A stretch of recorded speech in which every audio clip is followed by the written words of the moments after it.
A continuación presentamos las diferentes miradas de la realidad nacional e internacional.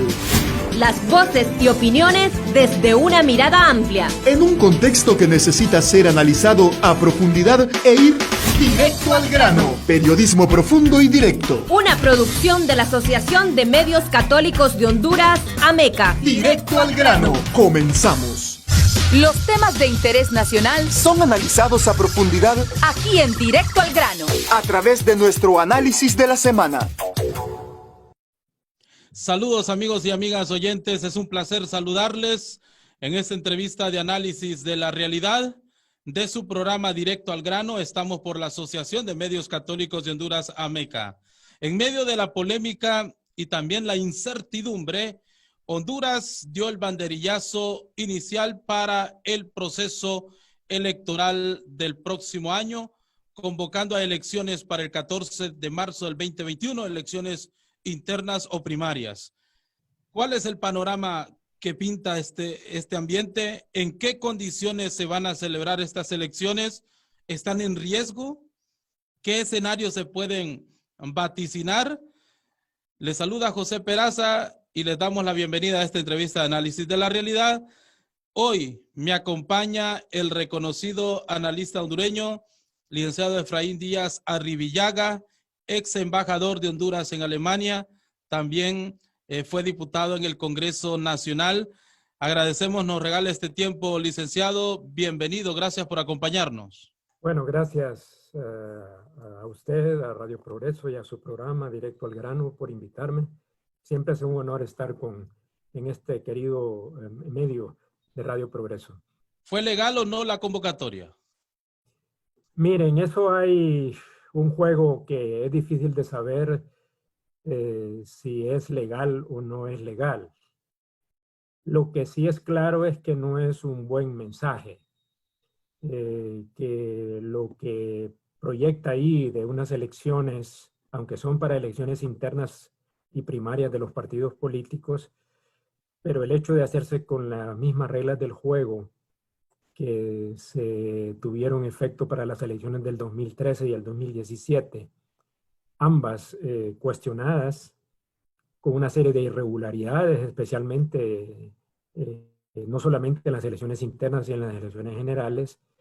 Estamos ante un panorama que, como usted lo dijo al inicio del programa, lo que uno puede prever es una incertidumbre y no hay reglas claras sobre bajo qué marco esas elecciones se van a dar. Yo creo que lo correcto hubiera sido de que esto se hubiera hecho bajo la nueva ley electoral, porque ese era el compromiso, entiendo, que la clase política hondureña ha tenido. Y hemos visto las manifestaciones de los distintos partidos de oposición, incluyendo otros partidos que están ahora agrupados en la Alianza Creo, que insisten en el hecho de que hay que, en definitiva, aprobar esa ley electoral, que haya necesidad de un censo depurado, porque sin eso no hay garantía de que en el país tengamos elecciones limpias, creíbles y confiables y transparentes. Y eso para mí es muy claro. Es lo único que es claro, que bajo las mismas reglas del juego no vamos a tener elecciones confiables, y eso es un hecho. Entonces es imperativo que las nuevas leyes, la nueva ley electoral sea aprobada, aún con las limitaciones que esa misma ley tiene, que hay una serie de reformas que no han sido incluidas y seguramente no se van a incluir. Sí, esa clase política que usted menciona, dicen que ya tenían los consensos, que ya todo estaba listo para ser aprobado y discutido en el Congreso Nacional, pero que a última hora hubo cierto grupo que torpedió esa intentona de aprobar una ley electoral ahí en el Congreso Nacional. ¿Cuál es el mensaje que los políticos en este momento le están enviando al pueblo hondureño en medio de este zipizape que se están dando?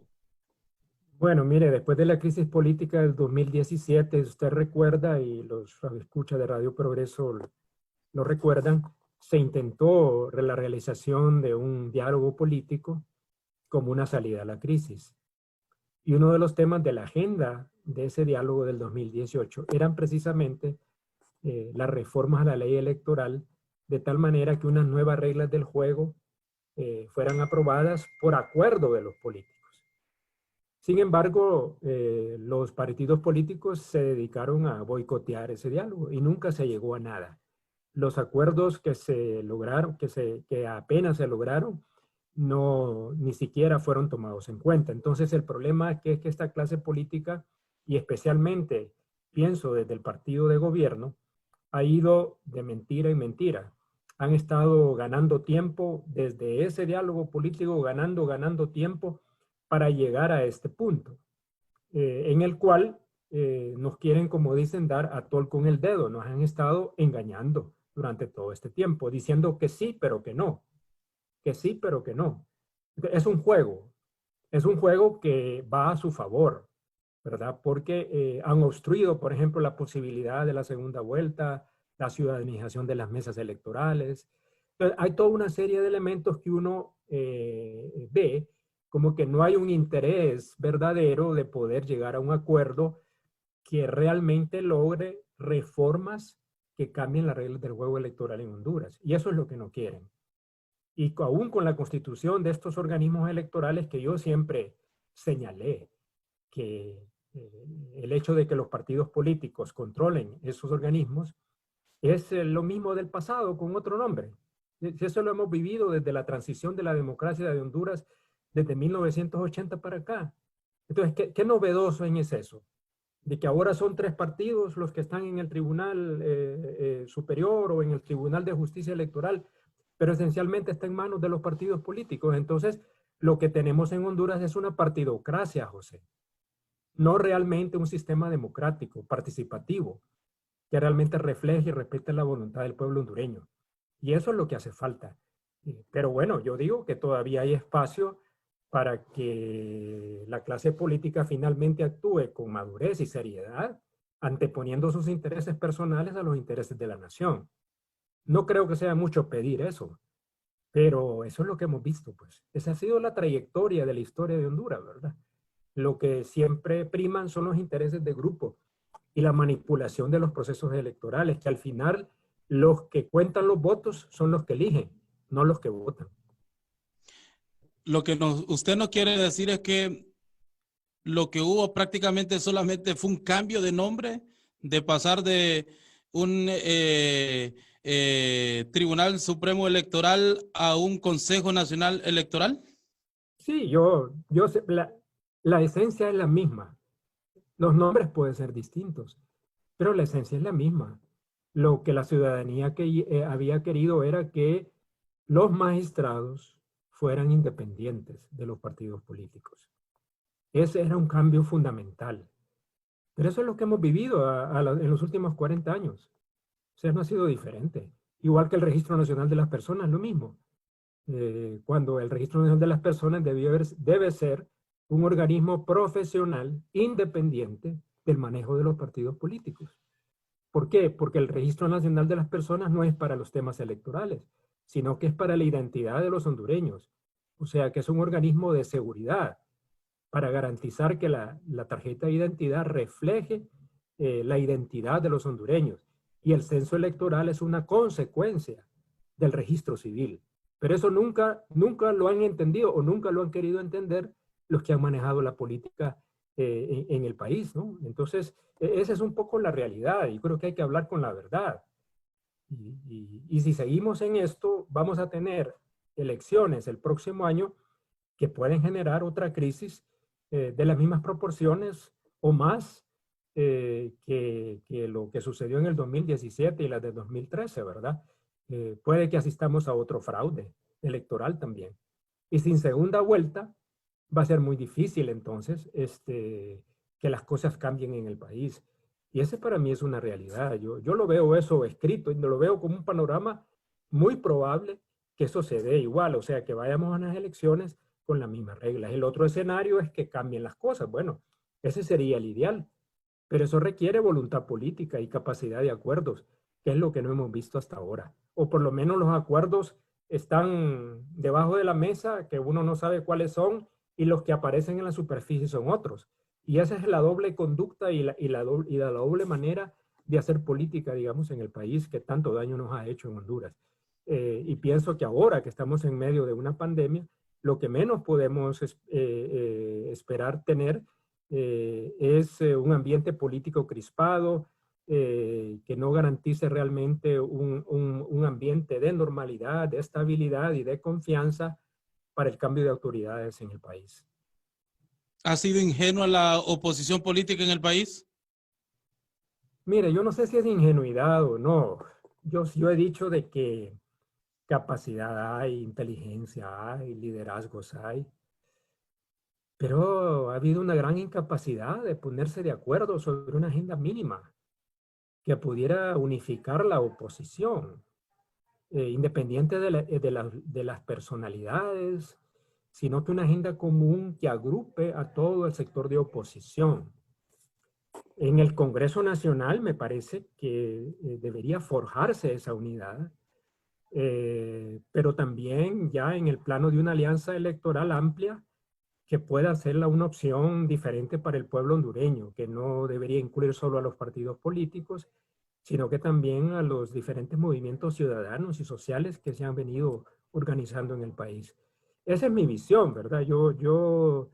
Si usted ve los ejemplos, por ejemplo, en Chile, en Uruguay, fíjese que a pesar de las diferencias enormes que había, digamos, en Chile, después de la dictadura de Pinochet, los políticos chilenos lograron un acuerdo de la concertación para la democracia. Ahí estaba la Democracia Cristiana Chilena, el Partido Socialista, casi la mayor parte de los partidos de izquierda.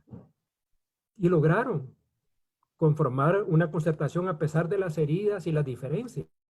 Esa es madurez política. Eso es anteponer los intereses propios o de grupo, de partidos, en los intereses de la nación y la construcción de una opción democrática, pluralista, progresista, que pueda hacer las reformas que el país tiene. Me parece que es lo que deberíamos de hacer y ese es el llamado que hay que hacerlo. Porque mire, la continuación de este gobierno bajo las mismas personas que están ahí sería un desastre para la nación. Ya lo demostraron desde el 2013 para acá, el desastre en que han llevado a la nación. Y más aún se ha profundizado y eso se ha exacerbado y que ha quedado desnudado con el manejo de la crisis de la pandemia que tenemos en Honduras. Yo creo que el panorama no puede estar más claro. Los que quieren perderse es porque quieren perderse. O sea, pues que la continuación de esto sería catastrófico para Honduras. Eso es lo que yo puedo decir. Y no estoy exagerando en absoluto. Los resultados son los que es la evidencia más clara de incapacidad, de deshonestidad y todo lo que tenemos. Pues esa es una cruda realidad. Bien, nos acompaña en esta entrevista de análisis de la realidad el licenciado Efraín Díaz Arribillaga, analista político hondureño. ¿Todavía se puede aprobar una nueva ley electoral para esas reglas del juego o realmente después de la convocatoria, esa convocatoria obliga a que las partes políticas vayan con la vieja ley a las elecciones? Bueno, mire, esta convocatoria es para elecciones internas de los partidos, ¿verdad? El 14 de marzo, sí. El 14 de marzo. Falta la convocatoria para elecciones generales, que es la más importante para mí. Normalmente estas elecciones internas, los que van a votar son el voto duro de los partidos y hay veces esas se han hecho con reglas tampoco muy claras, ¿verdad? Dentro de los partidos que han asistido a esas elecciones internas. Entonces yo digo que si hay voluntad, y si escuchan el clamor de la sociedad hondureña, yo creo que todavía hay espacio para acordar las reformas, al menos las reformas mínimas que permitan, como le decía al inicio de esta entrevista, garantizar elecciones libres, limpias, con reglas claras y transparentes, que respete la voluntad soberana del pueblo hondureño, que es lo que no sucedió en el 2013 ni en el 2017. Y que de alguna manera u otra eso permita darle más legitimidad o darle legitimidad al próximo gobierno de Honduras. Porque vamos a enfrentar una crisis difícil y por lo tanto el gobierno que pueda surgir de noviembre tiene que tener una legitimidad social y también el respaldo de la mayor parte del pueblo hondureño, porque si no se convierte en un gobierno de partido político, que es lo que tenemos actualmente. Actualmente no tenemos un gobierno de Honduras, sino que tenemos el gobierno de un partido político. Y esa es la realidad. Y eso no ha ayudado en absolutamente a enfrentar con pertinencia, con capacidad, con eficiencia el tema de la crisis, a pesar de toda la propaganda oficial que normalmente uno escucha, pero las realidades son otras. Y eso es lo que no quieren contarnos. Nos quieren presentar una realidad que no es. Así es que yo digo que a pesar de las diferencias es posible el espacio. No pierdo la esperanza, pero tampoco soy tan ingenuo como a pensar que puede ser que no se dé, ¿verdad? Sí. El argumento que he estado escuchando desde el tribunal es que el que aprueba los cambios no es el tribunal, sino que es el Congreso, lo cual es cierto, ¿verdad? Pero entonces, ¿para qué hay un tribunal que tiene una función electoral? Tienen suficiente peso para hacerlo. Claro que es el Congreso que aprueba esas leyes, pero creo que es importante que haya algunos acuerdos fundamentales entre no solamente los organismos de oposición, sino que también en el partido de gobierno, si es que están actuando con seriedad y pensando en los intereses de la nación. ¿Qué reformas políticas son las que se requieren, licenciado Efraín Díaz Arribillaga, para garantizar justamente un gobierno legitimado y con mucha fortaleza? Bueno, mire, yo creo que como primer punto importante es que esta nueva ley electoral vayamos con un censo depurado y con una tarjeta de identidad confiable. Yo creo que eso es bien importante. En segundo lugar, yo creo que las mesas electorales son claves. Y ahí la ciudadanización de las mesas había sido una aspiración, pero si los partidos políticos no la quieren dar, pero al menos que permita una veeduría y una supervisión electoral que garantice que en el conteo de los votos no cambien los resultados. En tercer lugar, que me parece fundamental, es la segunda vuelta. Yo sé que el Partido Nacional no quiere ir a la segunda vuelta y tampoco van a estar de acuerdo. Entonces, desafortunadamente, ellos tienen una mayoría en el Congreso Nacional que obstaculiza las posibilidades de poder aprobar esa ley. Esa reforma. Pero esa reforma para mí es fundamental porque no podemos seguir teniendo gobiernos de minoría. Y no solamente de minoría, de partido político. Porque eso, ¿qué es lo que pasa con los gobiernos últimos que hemos tenido, 2013, 2017? Que carecen de legitimidad social. Es un gobierno, por ejemplo, que existe actualmente, que ganó con una mínima diferencia y además con resultados cuestionados. Entonces, ¿qué legitimidad tienen? Aunque en apariencia sea legal, no tiene ninguna legitimidad social, ninguna aceptación y credibilidad y confianza del pueblo hondureño. Entonces no podemos el país continuar en esa ruta. Entonces por eso es importante la segunda vuelta. Creo que esa reforma es importante. Y la otra de que la ley pueda garantizar y facilitar los procesos de alianzas y coaliciones de los partidos políticos, que me parece a mí es bien importante porque hay espacios plurales que permite, digamos, a la gente, tanto a nivel de elecciones de presidenciales como diputados y alcaldías. Creo que ese es un punto importante. Y de repente creo que, pero no sé si eso se podrá lograr, revisar esas elecciones de diputados, que a veces ahí se cometen una serie de irregularidades y no se respeta la voluntad de la elección de los votantes, ¿verdad? Una combinación, pero creo que ya para estas elecciones será difícil, de distritos electorales con un sistema mixto electoral. Ese es un punto de vista mío, ¿verdad? No necesariamente quiere decir que sea compartido por eso, pero tenemos que garantizar una calidad de representación en el Congreso Nacional. Y eso debe obligar a los partidos políticos a presentar candidatos que realmente mejoren la calidad del Congreso Nacional. Igualmente a las alcaldías y, por supuesto, lo más importante también en el presidente de la República. Sí, con respecto al Congreso Nacional, se sabe que los diputados siempre son eternos candidatos a reelección dentro del Congreso Nacional.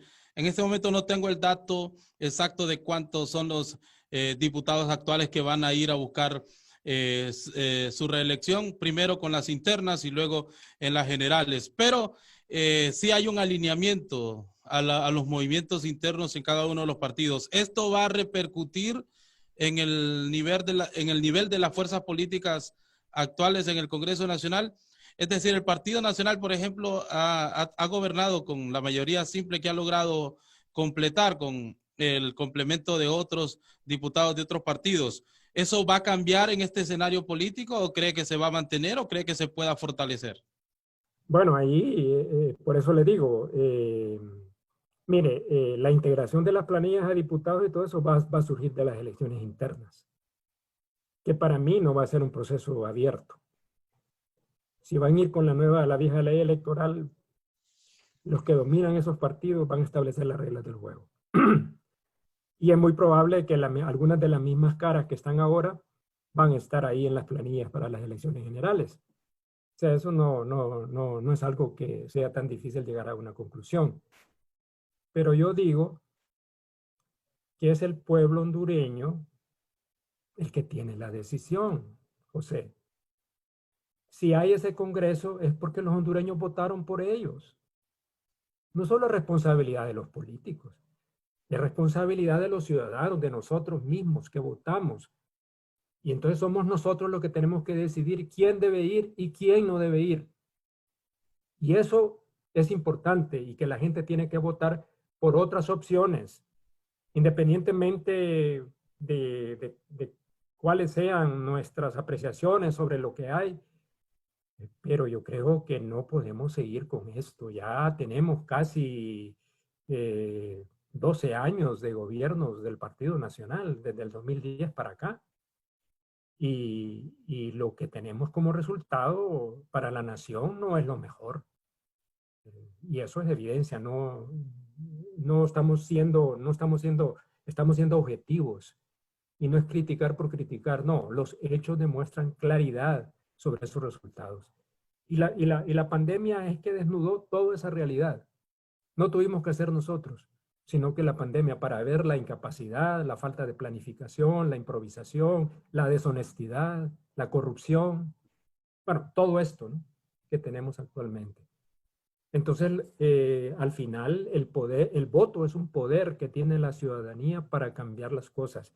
Si queremos utilizar las elecciones como el mecanismo más adecuado para poder escoger quiénes serán nuestras autoridades. Entonces, mucho de eso depende de los resultados que podamos tener y que podamos tener mejores diputados, mejores alcaldes, sobre todo, digamos, en los diferentes municipios del país.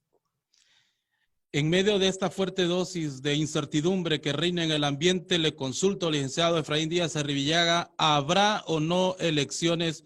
Que ese es otro escenario que ya se plantea incluso por algunos políticos del país y ya lo están viendo otros analistas. ¿Habrá o no elecciones el próximo año? Por esta incertidumbre justamente de la que hablamos, que gobierna en este ambiente político electoral. Mire, es un escenario que uno no puede descartar. Inclusive hasta yo no descarto la posibilidad de que el propio gobernante pueda presentarse de nuevo, o sea, una opción que al final quieran jugar. Yo creo que eso está en juego. Esas son las cosas abajo de la mesa, José, que no sabemos, ¿verdad? Una cosa es lo que aparece ante nosotros y otra cosa es lo que han negociado abajo. Entonces, pero ese escenario sería desastroso. Es lo que le puedo decir. Yo no sé si va a pasar o no va a pasar, pero lo que sí es claramente que ese es el peor de los escenarios. Eso profundizaría aún más los problemas del país. Devendría en una crisis política nuevamente, si eso se presenta. Y el país no está en condiciones para eso. Si queremos recuperar nuestra economía en los próximos 2 años, 2 o 3 años, un ambiente de ese tipo político sería desastroso para el país, para el clima de inversiones, para la recuperación de la economía, para la reactivación de la economía, y pensando quizás en un plan de transformación para la nación en los próximos, al mediano y largo plazo.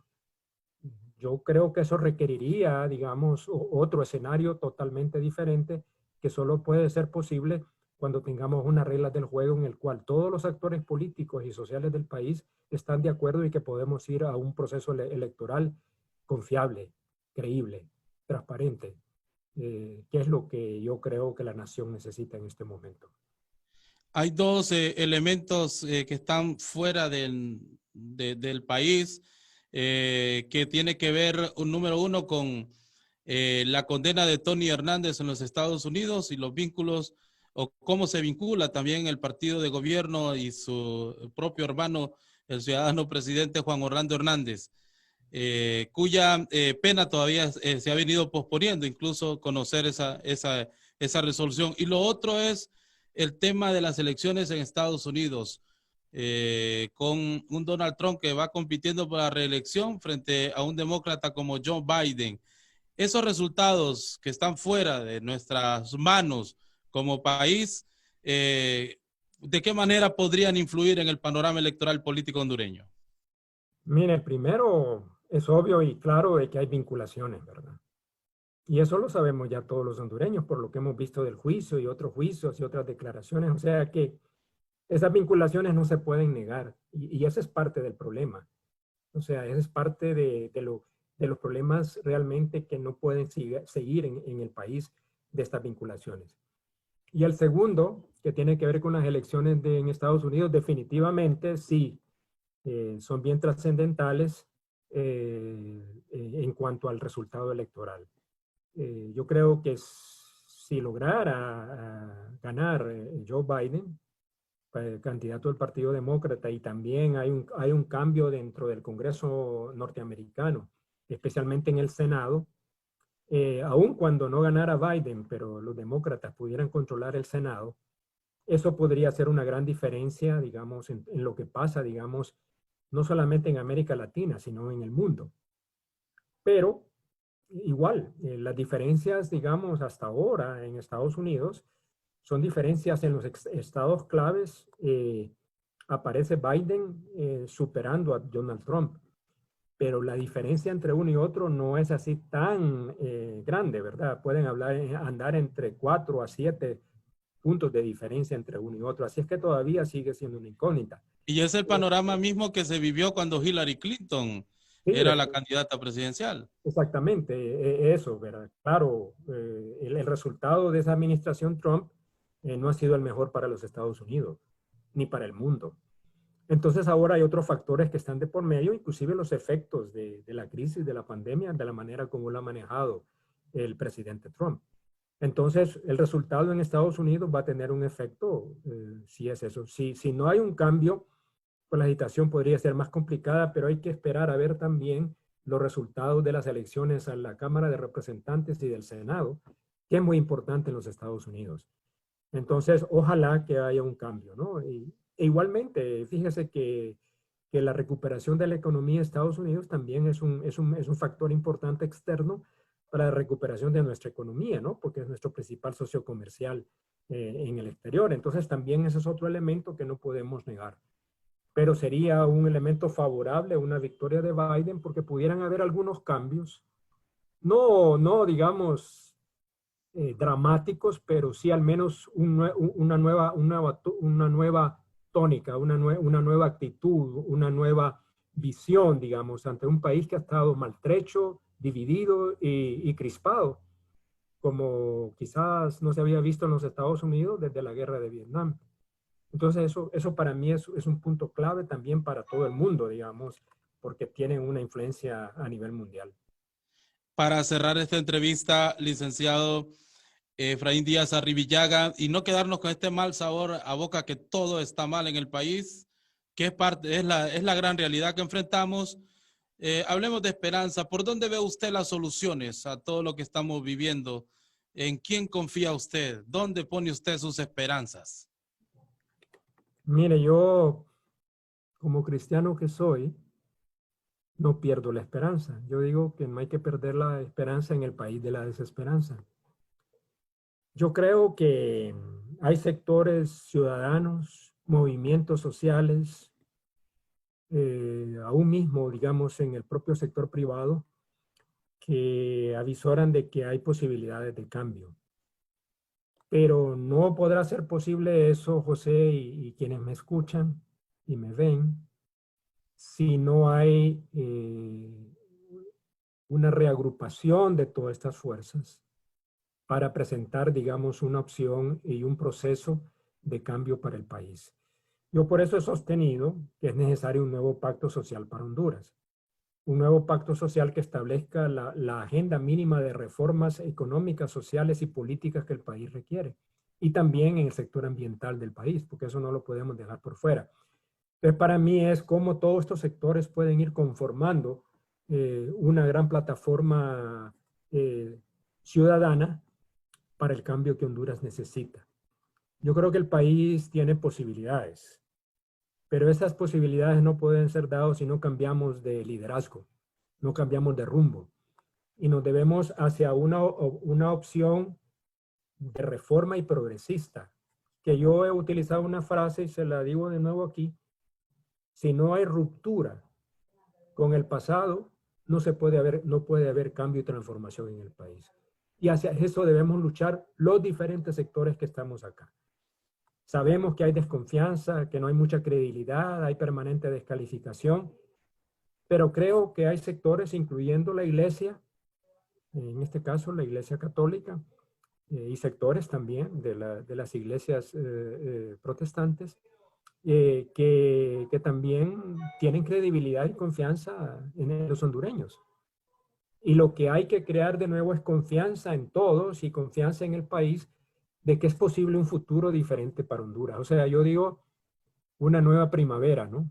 Una nueva primavera hondureña.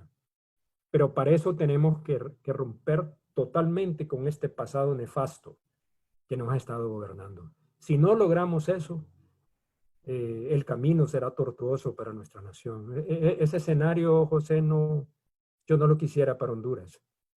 No debemos permitirlo nosotros los ciudadanos, todos los ciudadanos de Honduras, incluyendo aquellos que son del Partido Nacional, tienen que pensar de que si ellos no toman otra actitud, se van igualmente a hundir con el barco, porque como ese no hay mal que dure 100 años ni tigre que los aguante. Y esa es un poco la realidad. Bueno, licenciado Efraín Díaz Arrivillaga, siempre gratificante para nosotros escuchar sus valoraciones sobre la situación del país. Muchísimas gracias. Gracias a ustedes, gracias a Radio Progreso y a su programa. José, un placer. Un abrazo. Gracias. Muchísimas gracias. Es el licenciado Efraín Díaz Arrivillaga, analista político hondureño. Agradecemos sus aportes en este análisis de la realidad. Vamos a unos breves mensajes, no nos cambie. Ya regresamos con la reflexión bíblica en este espacio de análisis de la realidad de su programa Directo al Grano. Quedó informado e informada con las diferentes miradas de la realidad nacional e internacional. Escuchó las voces y opiniones desde una mirada más amplia. Solo aquí. Directo al grano. Periodismo profundo y directo. Una producción de la Asociación de Medios Católicos de Honduras, AMECA. Hasta un siguiente programa.